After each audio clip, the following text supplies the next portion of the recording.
Great. Do we have a quorum? Yes. Okay.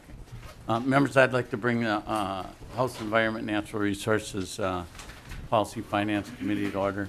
Good morning. We just have one item on the agenda today.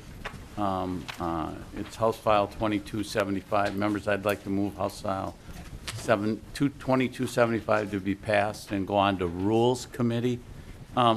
Members, just want to say thank you to everybody this, well, I guess never say never, but it may be our last committee. So there's donuts from Emily's Bakery and Hastings here. I'd like to thank our pages and staff for doing a great job. I was short and didn't thank everybody when we presented our bill, and I was quite embarrassed. So thank you to partisan, nonpartisan staff for all you've done, our pages, for the great work, and everyone. So thank you, all of you. I'm not going to name you, just but you all know who you are. So thanks a lot. Representative Albright, I'd like to move the DE1 to get the bill in the shape we would like. Any discussion to the DE1? Seeing none, all in favor say aye. Aye. Opposed, nay. Amendment's adopted. Representative Hansen, do you want to move the A2? Representative Albright, you're aware of the A2?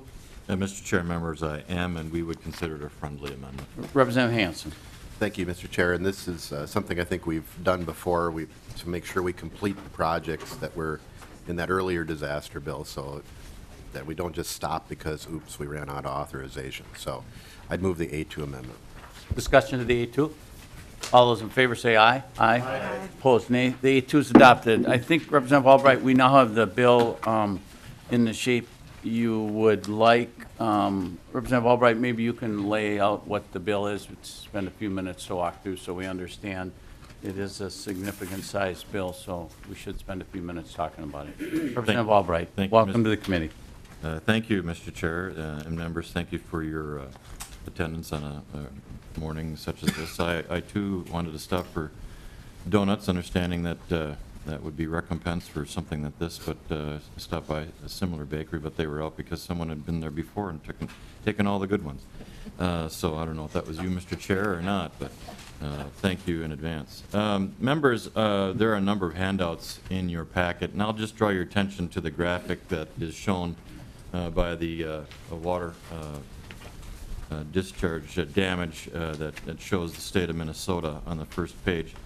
And literally, members, this is the disaster relief bill that was mentioned much earlier in session by myself as part of kind of a fair warning when we passed the deficiency bill that there was another one coming.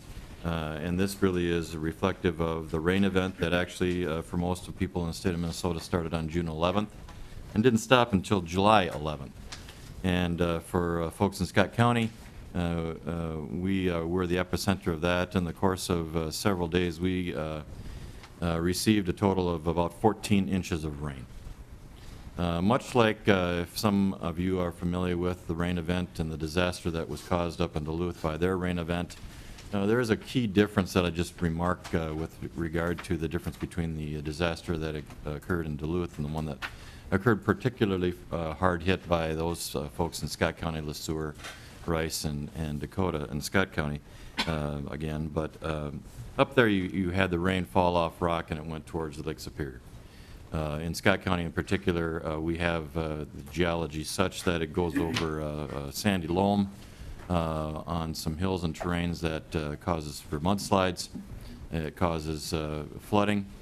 We have a particular reliance upon our lakes for not only business interests but also for recreation. And so, as you'll hear in the testimony from the folks that I brought with me this morning, you'll, I hope, understand the implications for rain.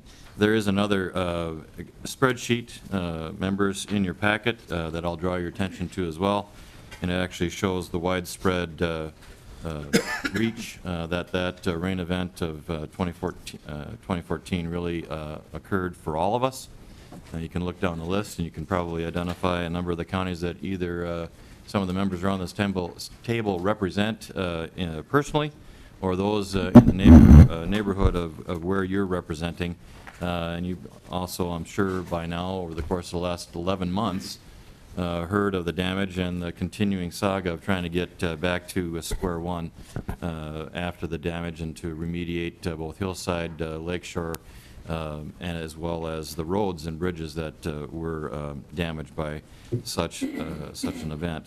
The bill itself takes into consideration both fixing up the roads and bridges that were damaged, but also for flood mitigation projects as well as other instances that are appropriate for such a concern. I have with me this morning 3 testifiers principally, Director Kelly from the Homeland Security, as well as Mr. Keene, Chief Engineer for Bowser, as well as Pat Lynch from the DNR, speaking to a hydrology perspective. And so, Mr. Chair and members, with your indulgence, I would appreciate if I could bring Director Kelly forward for his laying out of the bill and the process that we have undertaken over the last 11 months to put together the numbers that you see in the bill itself. Director, if you could come forward, identify yourself for the record, and give us your testimony. Thank you, Mr. Chair. Good morning, members. My name is Joe Kelly. I am the Director of Homeland Security and Emergency Management with the Minnesota Department of Public Safety. Welcome, Director. Go ahead with your testimony. Thank you, Mr. Chair. As Representative Albright reminded us all, last summer we had a month of solid rain, if you will. In the end, the damage caused by that event resulted in a presidential disaster declaration for 37 of Minnesota counties and 3 of its tribal governments for more than $50 million of uninsured damage to public infrastructure. As members will recall, at the beginning of the session, you appropriated money for the FEMA match, if you will, for that public assistance, that public infrastructure, for that public infrastructure damage.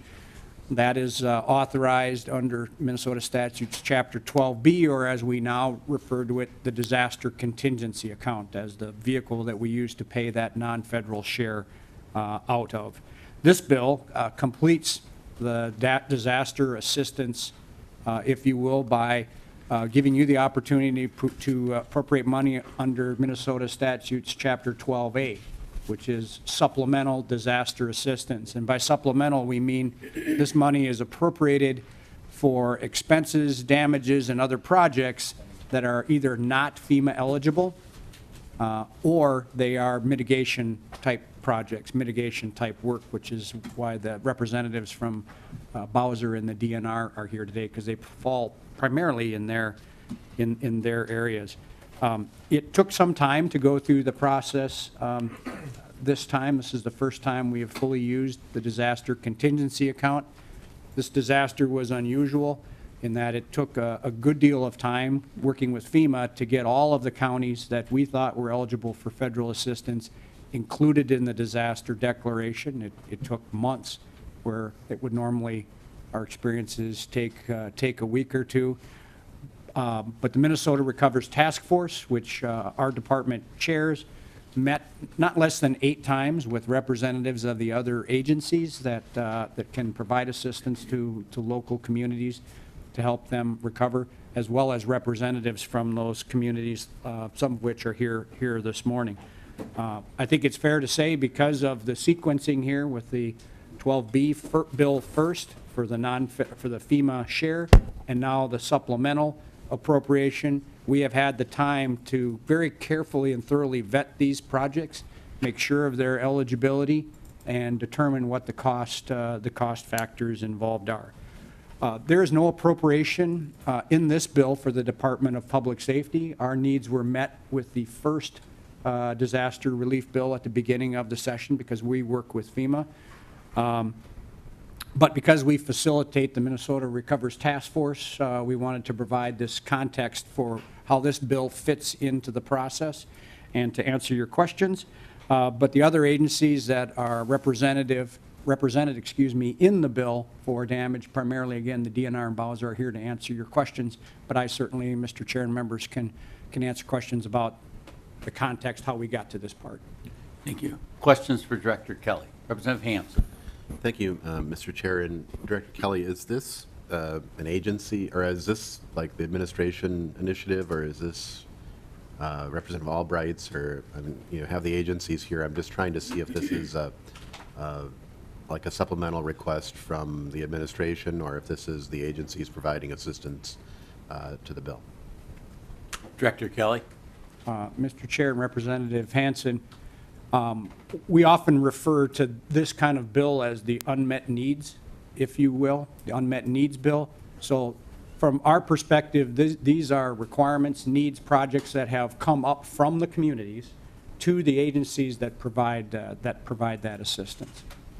Follow-up, Representative Hansen. Thank you, Mr. Chair. So it's not a governor's supplemental request. It's a responding to what the locals are providing in terms of needs.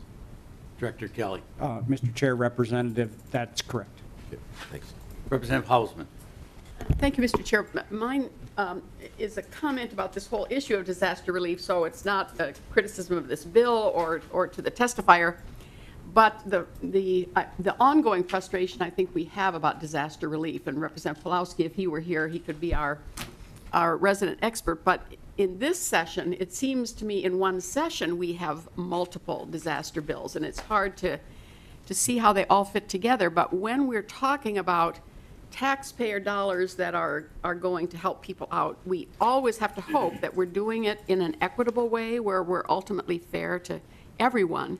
And I think the work that Representative Pawlowski did was meant to say we should set up a fund, we should fund it, and then somebody measures. I mean, you write in what are the measures, how do we determine what's the level, and when do we hold people particularly harmless? In a number of bills this year, we've seen, well, whatever FEMA doesn't cover, we'll cover. Or in the case of the avian flu, whatever the federal government doesn't do, we do. But do we do that equitably to any kind of disaster? And what's the definition of a disaster? If we think about how we do PFA, Public Facilities Authority, we try really, really hard not to give into political pressure to list our own projects. We let them make the determination based on all of the measures that they do so well. It even occurs to me that and I haven't looked at that work recently, but when I see local roads and bridges, should MnDOT, in its local road and bridge fund, should it have a disaster contingency fund so we don't make decisions when do we fix local roads and bridges and when should they be measured against other priorities. So it's just this ongoing issue with disasters and how, when we use taxpayer dollars, how do we do it equitably and in a way that's fair to all. You've probably heard little hints of people who feel some frustration that, well, does the fire that destroyed our business, should we cover that and hold that owner totally harmless? So I think that is an ongoing concern that maybe we still need to do some work on. Well, and thank you for that comment, Representative Hausman. I had some of the same questions, concerns, and met with, had discussions with Director Jaski from Bowser, and actually Mr. Hagemeyer and I went in and sat down with Mr. Marks to understand, are we following the good work of Representative Pawlowski? And I came away from that. That is the basis of what we're doing here, using the criteria that Representative Pawlowski put in law to state how we deal with disasters kind of on a criteria basis. And Mr. Keene may be able to elaborate on that more fully, but I came away from it because I wonder sometimes, well, you have a disaster and maybe you got a road or a stream bed or something that was in need of work, and wow, now we had a disaster. Well, let's get it all fixed up way beyond what it was originally, and it's my understanding that this bill is not reaching out like that. It's not, or use the example of maybe a bunch of road signs needed to be replaced because they were wore out, and we're paying for all that kind of work now. It's my understanding we're not doing that this is doing the criteria that Representative Pawlowski laid out, but I don't know, Representative Albright, if you've got something to add. Otherwise, I'll have a couple more questions, and Mr. Keene might be able to also, but Representative Albright. Thank you, Mr. Chairman. And Representative Hausman, I think we all share the desire of not enriching the circumstances of someone that's been, to their detriment, to experience a disaster such as this, and so I share your concern. I think the work that Representative Pawlowski has started, I think, should be continued. The circumstances of the amount that was dedicated towards the fund, if you consider what it went towards the deficiency, it was quickly drained. But in light of that, and in light of the circumstances that prevail upon the state in this disaster and others, I think it's a good work that should be continued and actually enhanced in the interim to consider what type of funding is necessary for these disasters as they would come along, so that we're not put in a predicament or a situation where we've always got to be coming back and discussing this on a piecemeal basis. Representative Albright, one thing I'd like to add, I noticed in the spreadsheets it talks about parts of this that are bondable, parts are not bondable. I think generally speaking, the whole bill, about 50% of it would be bondable if we were going to bond. I myself like the idea that we're using all cash. We are in a situation where we have some surplus now, and we're not sure what's going to happen on bonding. I think Representative Hausman and Representative Torkelson are working on a potential one, but we want to make sure this moves forward. So I want to let people know where they see bonding listed on here. Your bill is using all cash. It's not anticipating bonding. And so that's the context of this bill. And I got a few more people. Mr. Chair, I appreciate that comment. Representative Albright. Mr. Chair, thank you, Mr. Chair. And to that point, Representative Hausman and I had a short commentary after this bill was presented to the Public Safety Committee on Monday, and she shared those sentiments with me. And I think you shared exactly what the point is, that right now it's an all-cash position, but should circumstances change during the course of the session and some type of a bonding bill comes forward, that might prevail upon a part of this bill as well.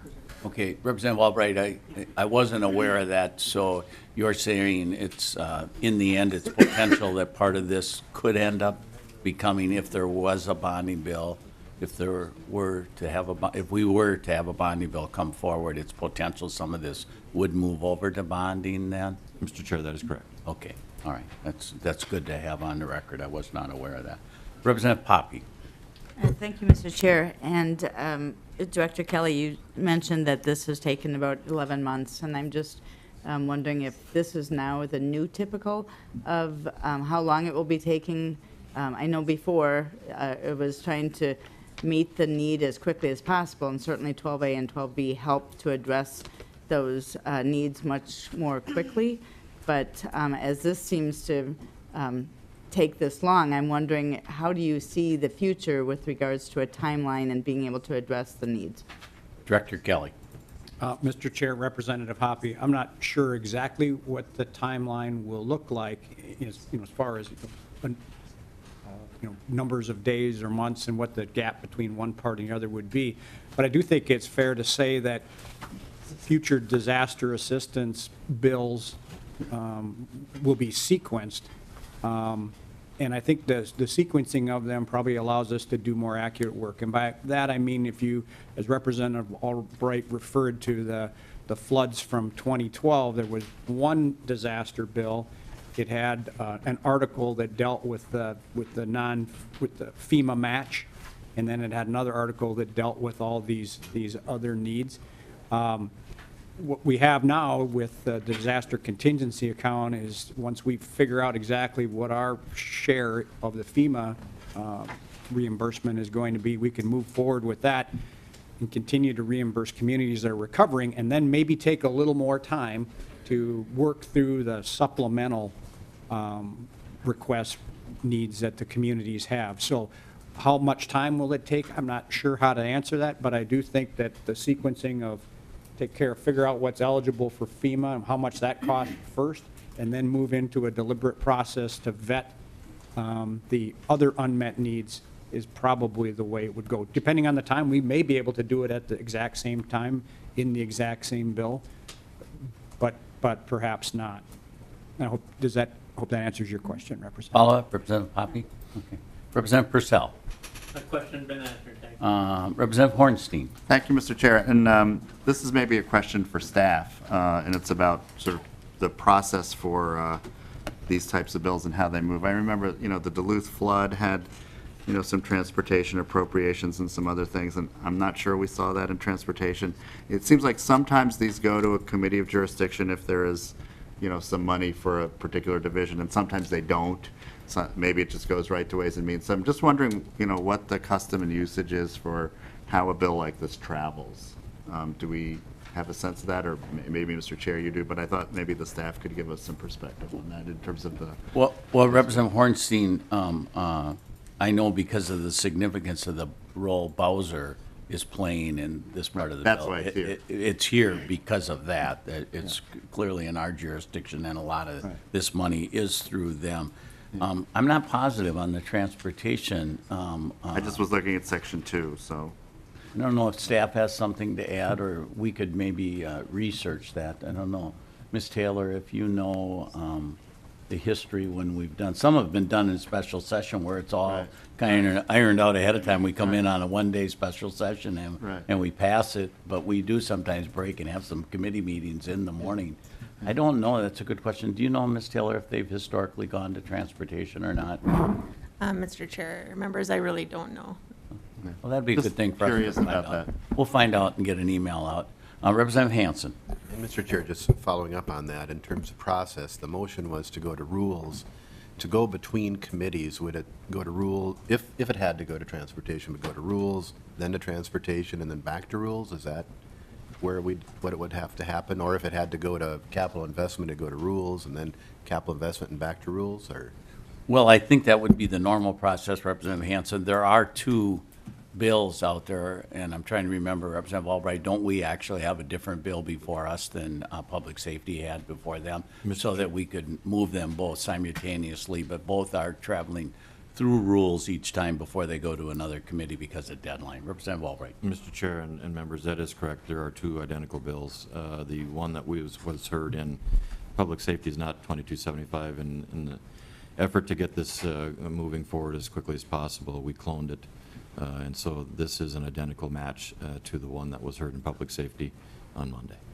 And Director Kelly, remind us, this money, is this part of this bill that's before us, is this dealing with road right-of-way and fixing roads in this bill? Mr. Chair, if I understand your question, some of the other road repairs were addressed in the previous bill and in the Department of Transportation's appropriation to match the Federal Highway Administration program. The things that are in here are probably mitigation and/or the parts of a project that is not eligible for FEMA. It could, because while they're rebuilding that road, what FEMA will do is repair it to pre-disaster condition. But if, as the engineers look at it, they think, wow, if we made a change, if we moved it this way a little bit, if we repositioned a culvert, we won't have the kind of damage as last time. That's the type of road projects that are they're in this bill. Yeah, and that was my understanding. And maybe at this point, why don't we bring down Mr. Keene, and he can kind of talk a little bit about that, because that was my discussions with Director Jaski of what we're doing.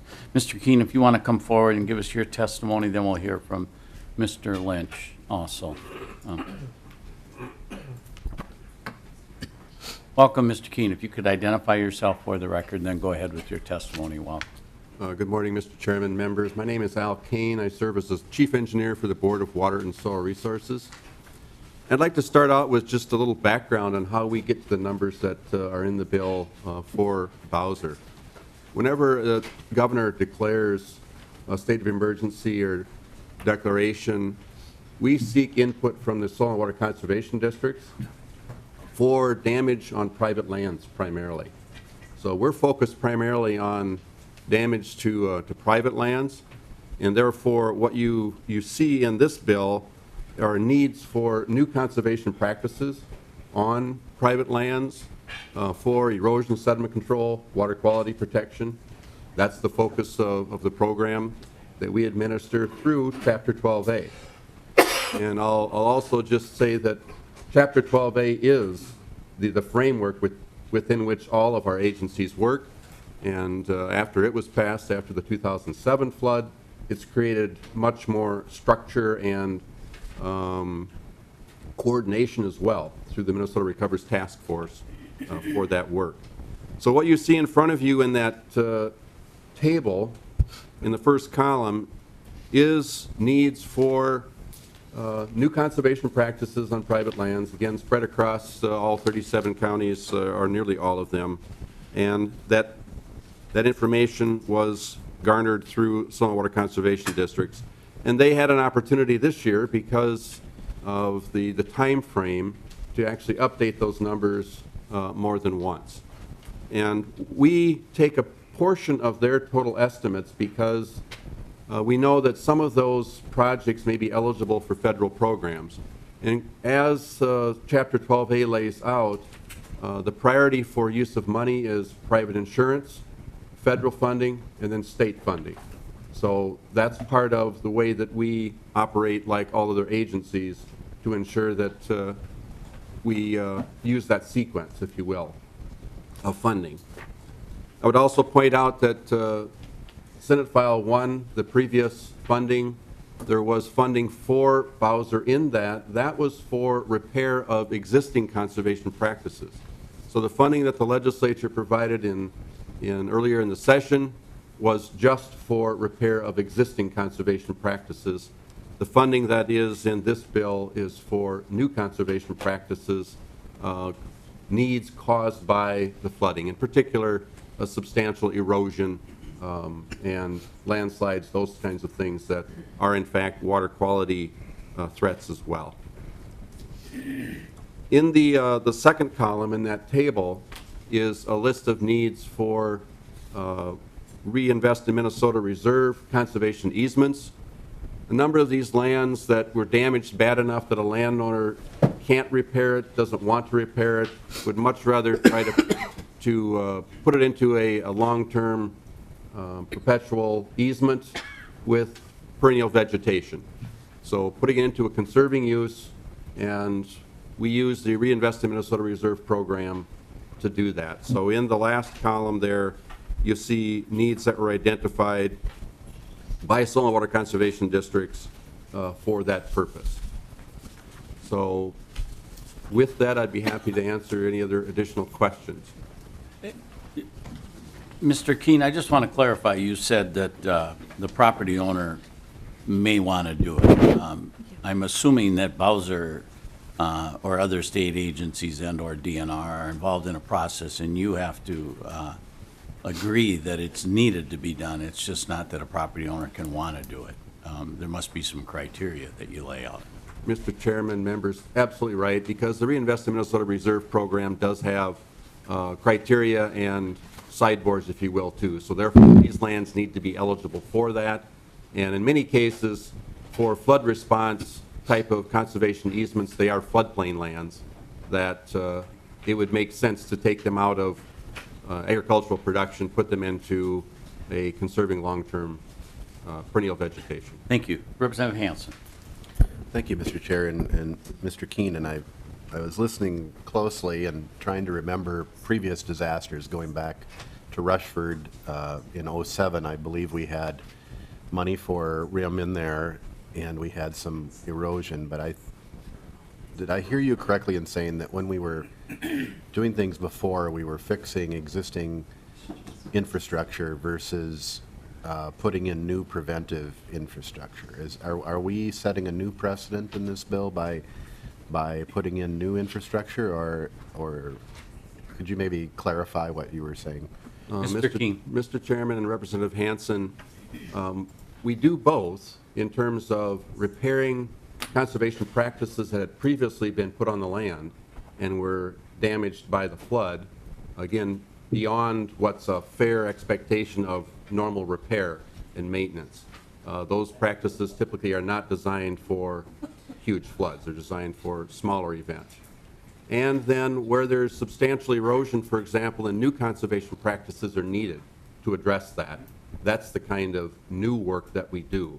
So it's we can call it infrastructure and a conservation practice, but it's not like a road or bridge or something like that. It is, in fact, conservation practices to repair the land that was heavily damaged by the flood. Thank you. Follow up, Representative Hanson. And Mr. Chair, and Mr. Keen, are any of these practices on, let's say, city property or county property or rights away? I know you provide for private land, but sometimes you provide assistance for public land where there's been erosion. Are any of the ones that have come up from the districts like city property where they need help, or? Mr. Mr. Chairman, King. Mr. Chairman, Representative Hanson, I can't tell you specifically if any of these are, but you are correct that we have worked with cities, for example, to repair damage on a stream, for example, that is outside of what FEMA will do. So if they're repairing a bridge, a culvert, and erosion within the right-of-way of that, that's typically FEMA eligible as public assistance. If there's additional erosion adjacent to that, that in fact does threaten water quality, et cetera, then we will partner with the city, for example, to do that as well. So I know that we have worked on some parks, we've worked on those kinds of projects as well. And Mr. Keen, I see there's Blue Mound and Fort Ridge State Park are both listed here. I'm assuming that's work off the right-of-way in those state parks. So that might be along the line of what Representative Hanson is mentioning. Mr. Keen. And Mr. Chairman, those projects, in fact, you will hear about from DNR. Okay, thank you. Representative Hanson. Thank you, Mr. Chair. And finally, I'm thinking back to '07 and the city of Hoka. There was a creek that we visited that was pushed out with a lot of debris, and I think that was there was a city park there that we visited. Do you remember that one? Is that the type of thing? Mr. Keen. Mr. Chairman, Representative Hanson, yes, it can be. And in fact, in Hoka, we partnered with the Natural Resources Conservation Service with their emergency watershed program, so that there were landslides, there was bank erosion, and those types of projects do qualify under the program that we administer under Chapter 12A. Thank you. Next, we'd like to hear from Mr. Lynch from DNR. Thank you, Mr. Keen.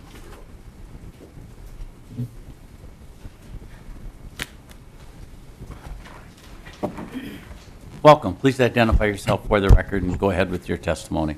Thank you, Mr. Chair. Good morning. My name's Patrick Lynch. I'm a floodplain hydrologist with the Minnesota Department of Natural Resources. I work closely with Kent Lockismo, our Director of Capital Investment. Section 4 of the bill before you includes $5.155 million for the Department of Natural Resources. And I'd like to walk you quickly through how those funds would be spent, consistent with Chapter 12A. The first item in Subdivision 2 is $2.14 million, and those monies would be used for two particular projects. Mr. Chair, you've mentioned those. The Blue Mounds Dam at Blue Mound State Park in Rock County near Laverne, Minnesota. That dam was destroyed in the flood last year, and $1.8 million is the engineer's estimate to rebuild that dam in the state park. The balance of that $2.14 million, or $340,000, would be utilized to replace a bridge at the Fort Ridgely State Park, which is near Fairfax in Renville County. That bridge also was destroyed in last year's flood. The intention would be to, and the expectation would be that 75% of the costs of these two projects would be reimbursed by FEMA through the Public Assistance Program. Project worksheets were completed and submitted last year for these projects. So these funds that we're requesting would be to essentially allow us to get those projects constructed, and again, with the full expectation that FEMA would be reimbursing us for 75% of those project costs. Subdivision 3 includes $3.015 million for flood hazard mitigation grants. And I might draw your attention to a spreadsheet that I provided Working through the Minnesota Recovers Task Force, we've identified a number of projects in 7 counties that would be eligible for FEMA hazard mitigation grant assistance, FEMA's HMGP program. And of those, so we've broken down how those that $3.0515 million would be spent. And briefly, it would be $1.4 million would be going towards the Prior Lake Spring Lake Watershed District channel outlet repair. There was, as Representative Albright explained, there was some pretty significant damage to the outlet structure system of the Prior Lake Spring Lake Watershed's outlet system. Similar to the DNR projects, the expectation, again, on this Prior Lake Spring Lake Watershed District project was that FEMA would be reimbursing for 75% of the costs of these repairs. And again, a project worksheet was submitted for this particular project to FEMA, and it's under review. The remaining $1.615 million would be for hazard mitigation grants to local units of government. That would be leveraging the FEMA monies that would provide 75% of the mitigation costs for the projects, again, listed on this spreadsheet. I've redacted the names and eliminated street addresses numbers, but again, there's, I believe, 16 or 18 particular projects, some of which are public acquisition through local unit government acquisition of at-risk or flood-damaged structures. You'll see that there's a request for $500,000 in general fund money. This is for some projects that we've identified that are not eligible for bonding, and those would be projects to either relocate or to elevate or lift the structure to a safe elevation. Those would not be bondable, so we've asked for $500,000 so that we can help local units of government with some of those projects. In a nutshell, that's our request, and I'd be happy to entertain questions, Mr. Chair, from you or members. Well, thank you, Mr. Lynch. I have 2 points I want to make. One, walk us through the process when this $2.655 million comes back from FEMA. Walk us through the process, both if it ends up being bonding, how the money comes back and where you send it to, and if it's cash, when the feds send that money back, where it goes back to. Mr. Chair, members of the committee, I'm not well versed in that that process, but my understanding would be that these projects would be completed and FEMA would be on a reimbursement basis, so we would be paid back. And my understanding is that if it were bond fund financed projects, that those funds would go back to pay the bond. If it's cash, quite frankly, I don't know how that process would work. Okay. Well, thank you, Mr. Lynch. I just want to confirm and wanted to get on the record that you're not free to go spend that money on something else. It needs to be returned back. If it's general fund money, you need to send it back to the general fund.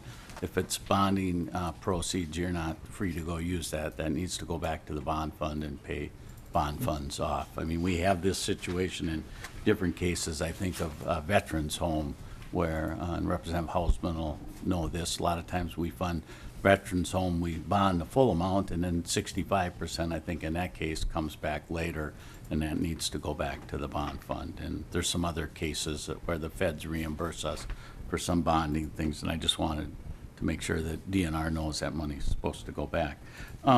Mr. Lynch, you also talked about, I had to remember, and I appreciate the conversation about to make sure that we don't do too much, but Representative Clark, I've got to remember a hearing that both you and I attended down in the small community of Rushford, probably a decade ago now, when we toured the school and looked at some of those poor families that were on that little creek down there and how they weren't actually eligible only for so much. And to see, oftentimes, it's good that we have good scrutiny about are we doing enough, but boy, I can tell you, to see the look on those folks' home and that school and to walk through that school and think, you know, to question, were we doing enough? I would just encourage folks, if they're wondering, to to tour some of the devastation at these places and what they go through. And unfortunately, there's a very direct line as far as FEMA, and they don't cross it if it doesn't meet this criteria. A lot of times, families are looking at a mortgage with a bank, and they just walk away from it, unfortunately, even though they don't want to leave their home and such. So it's a tough thing to deal with, and I appreciate Representative Albright, what you're doing. Representative Clark. Sure, I remember, just a comment to your comment, first of all, I remember there was another community, Faribault too, that I think had a similar problem with a lot of families who were not. I don't think that's related to this question, but I just wanted, Mr. Chairman, to ask, you mentioned that these names are concealed here, and what is the reason for that, the names are concealed? Mr. Lynch. Mr. Chair, Representative Clark, I believe it was for purposes of Data Practices Act, privacy. On my original spreadsheet, I did not have those redacted, but I believe at the last Senate hearing I was at, they had been removed, and I assume they were for privacy purposes. Representative Albright. That is correct, Mr. Chair. They were redacted for purposes of privacy of the property owners. And I'm assuming that's required by law. We're not supposed to. Mr. Chair, that is correct. Thank you, Representative Albright. Representative Clark. Well, Mr. Chairman, I guess I've never run across that before. I'm very interested in understanding why that would be. I mean, privacy, data privacy, I mean, what are we talking about here? Usually, this kind of public expenditures are not private, so I don't know. I would like to know more about the background of that, I guess. Okay, Representative Clark, we'll have staff research that and email that to us to understand. So this is money that's going out to help private homes, and they maybe are not allowed to show which addresses while they're being concerned. It looks like Mr. Lynch might have something to add. Mr. Lynch.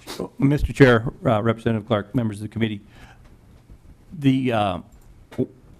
once we have a grant agreement with the local unit of government to go ahead with these projects, and these projects are commenced, I believe that then this information does become public. Yes. Representative Albright. And Mr. Chair, and that's correct, as Mr. Lynch said, once the contract is completed or consummated with the property owner, then the information is free to the public. Then the taxpayers will know how their money is proposed. Mr. Chair, that is at the point which the property location is identified. Thank you. Representative Hansen. Thank you, Mr. Chair. And I can't help thinking back to yesterday when Representative Bernardi referenced the 50th anniversary of the Fridley tornadoes and the devastation that was involved in that, and the massive amount of area that was covered. And I think it actually started down in southwest of the Twin Cities as well. But 50 years ago, the state didn't pick up the cost to clean up. And over the last 10, 15 years, we're picking up more and more. And we know that sometime this summer there's going to be a disaster. We know that there's going to be tornadoes, there's going to be these things that happen. And we put a little bit of money in to avoid having to come in to have the special sessions. And the special sessions, we've spent $100 million several times. So I think that what we're going to have here is the fund, if we're going to cover everything, which is very, very hard to say no now, because we've broke the seal on this. We're talking 100 to 200 to 300 million a year, frankly, of cleanup or response is what the path we're on. And I think we're going to do that. I mean, I just think that's probably what we're going to do. But we're almost going to need an account that's bigger, somehow funded to do, if we're going to go to this level of having actual houses in here with the projects. When we hit another Fridley type of tornado, this will be a stack of sheets of houses. And that's kind of mind-boggling, Mr. Chair, because this is going to be big. If we proceed, which I believe we will, this is going to be a larger and larger part of our budget, whether it's bonding or general fund or some special fund, because If the insurance doesn't cover it, or if the city can't levy for it, or if the private entity can't cover it, and the state becomes the insurer of last resort, we're going to need a bigger budget that covers this in the future. And I think we've had the auditor look at, kind of the practices that we've set and where the dollars are, but it keeps accelerating and it keeps growing. And it's kind of, maybe we take a pause and think about that just for a moment, because it's going to be big. Well, thank you, Representative Hanson, and I do anticipate next year that we'll have a committee hearing on this point. I have some of the same concerns. As you know, the FEMA grants are 75% of, they reimburse 75% of the damage, and then the state pays 15%, and the local match supposedly is 10%. I think in 4 of the last 5 major disasters, the state has picked up the locals 10%. I think it's the last 3 in a row, maybe now we've done that. Might have to go back to the 4th one we didn't, and the 5th one we did. Representative Hanson, to your point, I think we need to have a discussion next year before we have a disaster. What is are we going to do here? Are we going to pay that local before it happens in your community and you're looking, well, is Hastings going to get the 10% stuck on their taxpayers, or is the state going to pick it up? Let's have it with a question mark on the community and have a good discussion. I think we need to have that in the role, as you said, then when you go outside the FEMA eligible, what are we doing? We're trying to do here what we set a precedent for doing before, and I was very concerned, are we following some of the good work Representative Pawlowski did? I think we are, but to Representative Hanson's point, it seems like this is happening more and more. It doesn't only seem like it, it really is. We anticipate that may continue, which I would assume it's going to, and so I think it would be prudent to be proactive next year and have further discussion. We're just about done here, but Representative Purcell, then Representative Clark. Thank you, Mr. Chair, and I just a couple comments. We're going to do what we need to do to take care of Minnesota, and that's good. And but I just want to comment. I thought I heard some reasonably good news from the fellow from Bowser talking about keeping perennial vegetation along some of these waterways, and we've been talking about that quite a bit in the last couple of months. And maybe we're going to get some practices out there that are going to help us, and we're learning. So I think we can do some good with some of this. And to that point, Representative Purcell, Representative Torkelson is excused today as he's, I believe, over on Summit Avenue working on that issue. Let's see, I have a couple more questions. Representative Clark.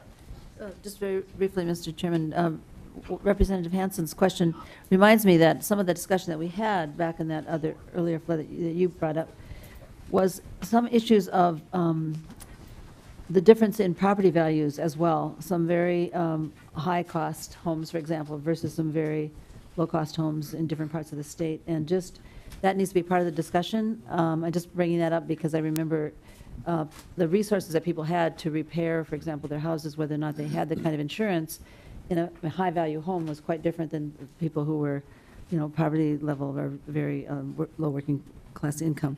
So I just want to add that to the discussion. I know we'll have to bring that up when it comes up. Good point. Representative Poppe.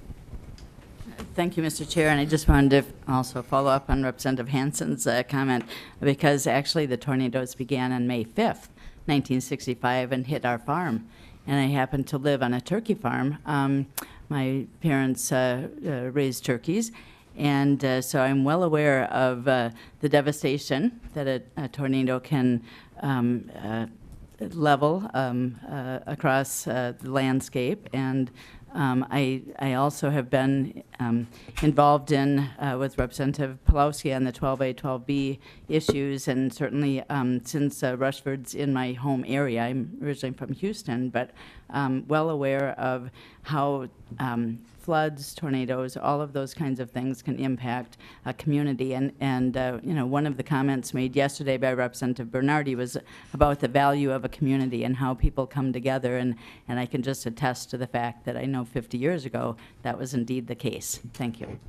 Well, Representative Poppy, I'm impressed as an infant that you had that kind of memory. So that's impressive. Members, I'd like to renew my motion that House File 2275 be passed on to rules. Any further discussion? As amended. All those in favor say aye. Aye. Opposed, nay.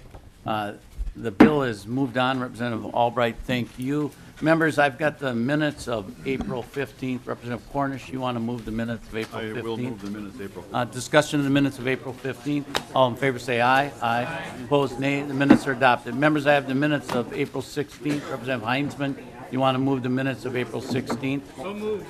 Discussion of the minutes of April 16th. All those in favor say aye. Aye. Opposed, nay. The minutes are adopted. Any further discussion?